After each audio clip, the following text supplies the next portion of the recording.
థాయిలాండ్లో మహాప్రళయం మనకు కనిపిస్తుంది. దక్షిణ థాయిలాండ్ను ముంచెత్తిన ఈ భారీ వర్షాలు ఒక్క రోజులోనే 300 నుంచి 500 మిల్లీమీటర్ల వర్షపాతం నమోదైందంటే పరిస్థితి ఎంత దారుణంగా ఉందో మనం చూస్తున్నాం. బ్రేకింగ్ న్యూస్ మనం చూస్తున్నాం. 300 ఏళ్ల తర్వాత అత్యధిక వర్షపాతం థాయిలాండ్లో నమోదైందంటూ తెలుస్తుంది. అత్యంత భారీ వర్షాలతో 12 ప్రావిన్సుల్లో 80 మంది ప్రాణాలు కోల్పోయారు. వర్షాలు వరదలతో నిరాశ్రయులయ్యారు. 30 లక్షల మందికి పైగా ఇప్పుడు నిరాశ్రయులైనట్లుగా తెలుస్తుంది. మరోవైపు ఇండోనేషియాలో కూడా అతి భారీ వర్షాలు కురుస్తున్నాయి. ఇప్పటికే 17 మంది ప్రాణాలు కోల్పోయినట్లుగా తెలుస్తోంది. సో మొత్తం మీద థాయిలాండ్లో పరిస్థితి చాలా భయానకంగా ఉంది. అక్కడ ఎన్నో ప్రావిన్సులు ఇప్పుడు తీవ్రంగా ఈ వరదల్లో చిక్కుకుపోయి ఉన్నాయి. కొన్ని లక్షల మంది ప్రజలు నానా అవస్థలు పడుతున్నారు. మొత్తం ఇప్పటి వరకు ఉన్నటువంటి సమాచారం ప్రకారం అయితే సుమారుగా 12 ప్రావిన్సుల్లో దీని ఎఫెక్ట్ చాలా ఎక్కువగా ఉన్నట్లుగా తెలుస్తోంది. థాయిలాండ్లో 335 మిల్లీమీటర్ల వర్షపాతం నమోదైంది ఒక్కసారిగా. సుమారుగా వేరియబుల్ రేషియో చూస్తే 300 నుంచి 500 మధ్యలో ఇది నమోదైనట్లుగా తెలుస్తుంది. ఓవరాల్ ఇంటెన్సిటీ చూస్తే యావరేజ్గా చూస్తే 335 మిల్లీమీటర్లు అంటే 35 సెంటీమీటర్ల వర్షపాతం నమోదైంది అనేది మనకు కనిపిస్తుంది అప్రాక్సిమేట్గా. సో ఒక్క రోజులోనే ఇదంతా కూడా. సహజంగా మన దగ్గర ఒక 10 నుంచి 15 సెంటీమీటర్ల వర్షపాతం నమోదైతేనే వరదలు ఎంత దారుణంగా వస్తాయో మనం చూస్తూ ఉంటాం. అలాంటిది 35 సెంటీమీటర్ల వర్షపాతం, 40 సెంటీమీటర్ల వర్షపాతం అంటే ఎంత భయానక పరిస్థితులు అక్కడ ఉన్నాయనేది ఒక్కసారి మీరు అర్థం చేసుకోవచ్చు. ఎన్నో లక్షల మంది నిరాశ్రయులు అయ్యారు. ఎన్నో ఊళ్ళు కొట్టుకుపోయాయి. ఇప్పటికే 80 మందికి పైగా ప్రాణాలు కోల్పోయినట్లుగా తెలుస్తుంది. And it's official data. And as per unofficial estimations సుమారుగా ఒక 200కు పైగా ప్రాణాలు కోల్పోయి ఉండొచ్చు అని అంచనా వేస్తున్నారు. ఇంకా అంతకు మించి ఇంకా ఎక్కువగా ఉండే అవకాశం ఉందంటున్నారు. 200 నుంచి 300 మంది ప్రాణాలు కోల్పోయి ఉండొచ్చు అంటున్నారు. అట్ ది సేమ్ టైం ఇక కొన్ని లక్షల మంది నిరాశ్రయులు అయ్యారు. ఇప్పటికే ఈ పరిస్థితి ఎప్పటిలోపు అదుపులోకి వస్తుందో తెలియని పరిస్థితి కనిపిస్తోంది. స్టేట్ ఆఫ్ ఎమర్జెన్సీని సైతం ప్రకటించారు కొన్ని ప్రావిన్సుల్లో. ముఖ్యంగా సోంగ్లా ప్రావిన్స్లో ఈ ఎమర్జెన్సీ కొనసాగుతూనే ఉంది 3 రోజులుగా. అక్కడ పరిస్థితి ఎప్పుడు అదుపులోకి వస్తుందో తెలియడం లేదు. అత్యధిక వర్షపాతం నమోదైనటువంటి ప్రావిన్స్ సోంగ్లా ప్రావిన్స్. సుమారుగా 12 ప్రావిన్సుల మీద ఈ ప్రభావం ఉన్నట్లుగా తెలుస్తోంది. హెలికాప్టర్స్ని యూజ్ చేస్తున్నారు అక్కడ సహాయక చర్యల కోసం. కొన్ని ఆర్మీకి సంబంధించి నేవీకి సంబంధించినటువంటి చిన్న బోట్స్, షిప్స్ని సైతం రంగంలోకి దించినట్లుగా తెలుస్తోంది. మరోవైపు వియత్నాం, మలేషియాల్లో కూడా దీని ప్రభావం తీవ్రంగా కనిపిస్తోంది. ఒక్కసారి అక్కడ ఉన్నటువంటి పరిస్థితిని నేను మీకు స్క్రీన్ మీద చూపించే ప్రయత్నం చేస్తాను. ఒక్కసారి give me those visuals on big screen.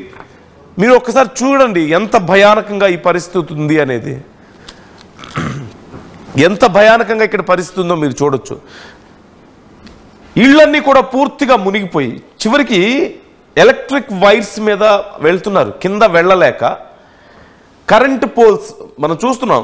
అంటే వాటర్ ఏ లెవెల్కి వచ్చిందనేది చూస్తున్నాం. ఒక్కసారి ఫ్రీజ్ ఇట్ వన్స్ హియర్. ఇక్కడ చూడండి.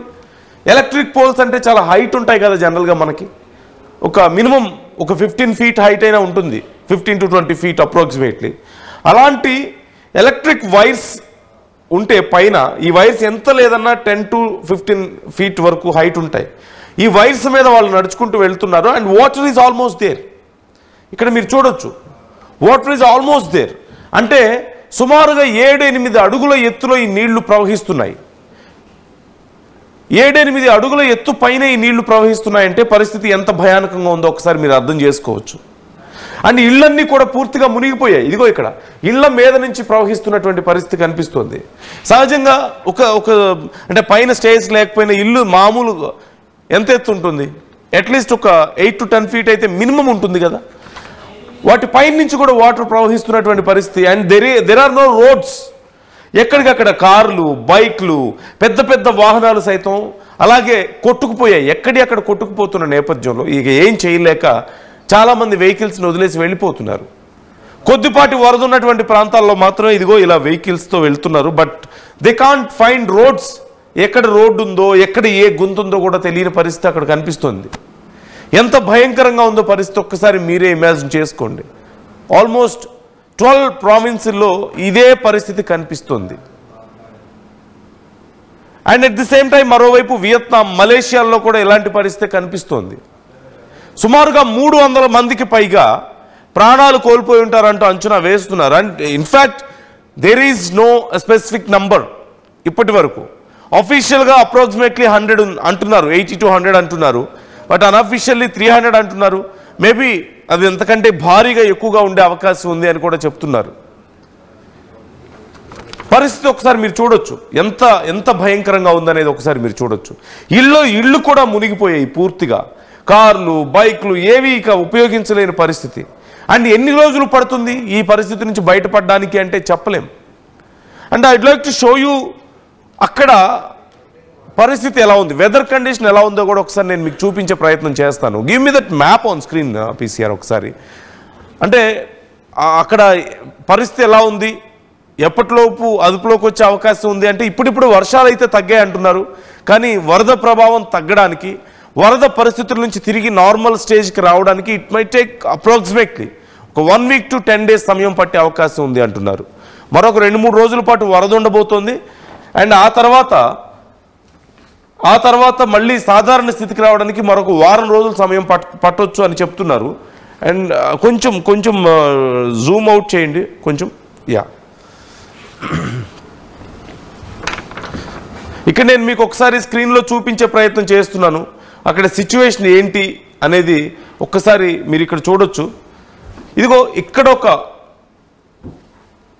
హాన్సా ఇక్కడ కనిపిస్తోంది, తుఫాన్, ఒక భారీ తుఫాన్ ఇటువైపుగా కనిపిస్తోంది. అట్ ది సేమ్ టైం ఈ డౌన్లో కూడా మరొక తుఫాన్ ఎఫెక్ట్ ఇక్కడ ఉంది. సో 2 వైపులా ఎఫెక్ట్ ఉండడం వల్ల ఈ మధ్యలో ఉన్నటువంటి ప్రాంతం అంతా కూడా పూర్తిగా ఈ తుఫాన్ ప్రభావానికి లోనై ఉంది. భారీగా వర్షాలు, విండ్, విపరీతమైనటువంటి విండ్ ఉంది. అట్ ది సేమ్ టైం ఈ వరదలు కూడా మనం చూస్తూనే ఉన్నాం. మేజర్గా ఎఫెక్ట్ అయింది ఇదిగో ఇక్కడ ఉన్నటువంటి ప్రాంతం, ఈ ప్రాంతం అంతా కూడా, ఈ మయన్మార్ దగ్గర నుంచి మొదలు పెడితే ఈ ప్రాంతం అంతా కూడా మేజర్గా ఎఫెక్ట్ అయినట్లుగా కనిపిస్తుంది. ఇంకొంచెం try to Zoom out little bit. Yeah, here is Thailand. ఇక్కడ ఉంది థాయిలాండ్ మనకి. ఇప్పుడు కొంత విండ్ ఎఫెక్ట్ కానీ లేదంటే వెదర్ కొంతవరకు నార్మల్గా వచ్చింది. ఇప్పటికే వర్షాలు తగ్గాయి, వరదలు తగ్గాయి. సో ఇప్పటికి కొంత పరిస్థితి నార్మల్గా వచ్చినట్లుగా కనిపిస్తుంది. బట్ స్టిల్ మరొక 1 week పట్టేలా ఉంది. అండ్ ఇప్పటికీ కూడా విండ్ ఎఫెక్ట్ మీరు చూడొచ్చు. ఇక్కడ కాన్సన్ట్రేట్ అయి ఉంది ఒక తుఫాన్ హాన్సా, ఇదిగో ఈ ప్రాంతంలో కాన్సన్ట్రేట్ అయి ఉంది. సో ఎఫెక్ట్ ఎప్పుడైనా సరే ఒక తుఫాన్ ఒక చోట కాన్సన్ట్రేట్ అయి ఉంది అంటే సెంటర్లో కంటే కూడా చుట్టూ ఉండే ప్రాంతాల్లోనే ఎక్కువగా ఉంటుంది కాబట్టి దాని ఎఫెక్ట్. సో ఇక్కడి నుంచి ఆల్మోస్ట్ ఇక్కడ వరకు ఎఫెక్ట్ చూపిస్తూ ఉంది, అంటే ఆల్మోస్ట్ థాయిలాండ్ వరకు. ఇదిగో ఈ కింద ప్రాంతంలో కూడా మరొక తుఫాన్ ఇటుగా ట్రావెల్ చేసింది మనకు కనిపిస్తుంది. సో ఇటుగా ట్రావెల్ చేసి వచ్చినటువంటి ఇదిగో ఇక్కడ కాన్సన్ట్రేట్ అయి ఉంది మరొక ప్రాంతంలో. సో ఇది అండ్ అటువైపు 2 ప్రాంతాల్లోనూ ఆల్మోస్ట్ క్లోజ్గా ఉండడం వల్ల ఈ రెండిటి విండ్ అండ్ ఈ ఎఫెక్ట్ అంతా కూడా ఈ సెంట్రల్గా ఉన్నటువంటి ప్రాంతం మీద ఇక్కడొకటి అండ్ ఇదిగో ఇక్కడ. సో చుట్టూ మనకి ఇదే. ఇప్పుడు యాక్చువల్లీ ఇంత దూరం వచ్చింది కానీ యాక్చువల్లీ ఇక్కడి నుంచి ఇలా ట్రావెల్ చేసినట్లుగా కనిపిస్తుంది. సో ఇదంతా కూడా ఈ సెంటర్లో ఉన్నటువంటి ప్రాంతం మీద ఎఫెక్ట్ చూపించడం వల్ల రికార్డు స్థాయిలో వర్షాలు 300 నుంచి 500 మిల్లీమీటర్ల వర్షపాతం అంటే ఎంత భయంకరమైనటువంటి వర్షపాతం ఒకసారి ఇమాజిన్ చేసుకోండి. సహజంగా మన ప్రాంతాల్లో మనం ఎంత చూస్తూ ఉంటాం, ఒక అప్రాక్సిమేట్లీ 10 centimeters 15 centimeters మధ్యలో ఉంటేనే మనకి భారీగా వరదలు వస్తూ ఉంటాయి, రోడ్లన్నీ కొట్టుకుపోతుంటాయి, ఇళ్ళు కొట్టుకుపోతూ ఉంటాయి. అలాంటిది అక్కడ 30 సెంటీమీటర్లు 35 సెంటీమీటర్ల వర్షపాతం యావరేజ్గా కనిపించిందంటే పరిస్థితి ఎంత భయంకరంగా ఉందనేది ఒకసారి మీరు అర్థం చేసుకోవచ్చు.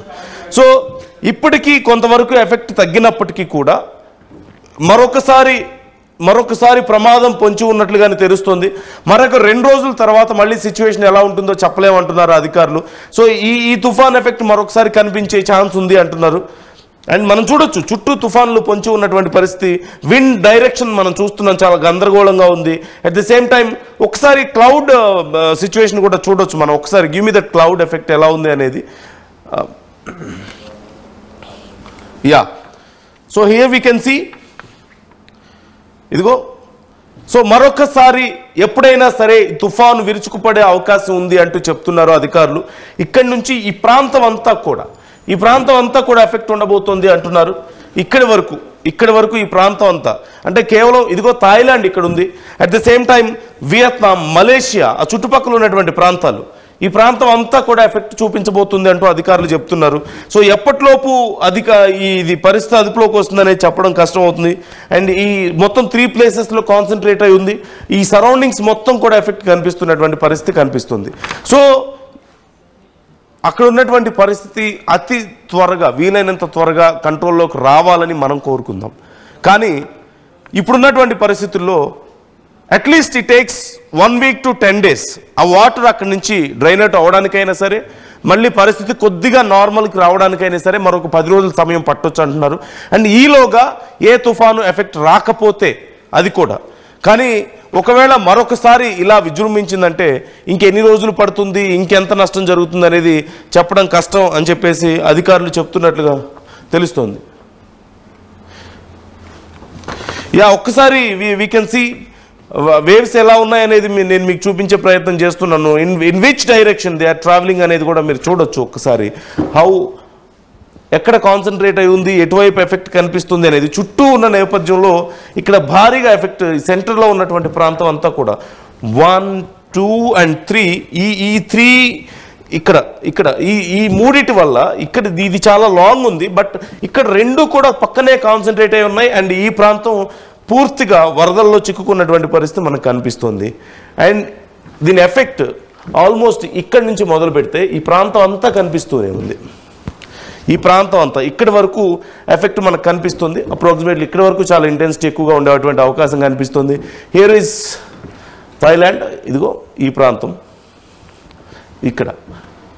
ఇక మిగతా ప్రాంతాలు బోర్డర్లో ఉన్నటువంటి వియత్నాం కానీ, మలేషియా కానీ, ఆ ప్రాంతాల మీద కూడా చాలా ఎక్కువగా ఉన్నట్లుగా తెలుస్తుంది. So try to comment your opinions. అంటే ఒకసారి అక్కడ ఉన్నటువంటి సిచ్యువేషన్ నేను మరొకసారి మీకు చూపిస్తున్నాను స్క్రీన్ మీద. ఎలా ఉంది పరిస్థితి, మునిగిపోయి పూర్తిగా, తినడానికి తిండి లేక, తాగడానికి మంచినీళ్ళు లేక, ఎలక్ట్రిసిటీ లేదు, ఎలక్ట్రిసిటీ ఉండే పరిస్థితి లేదు. చాలామంది అక్కడ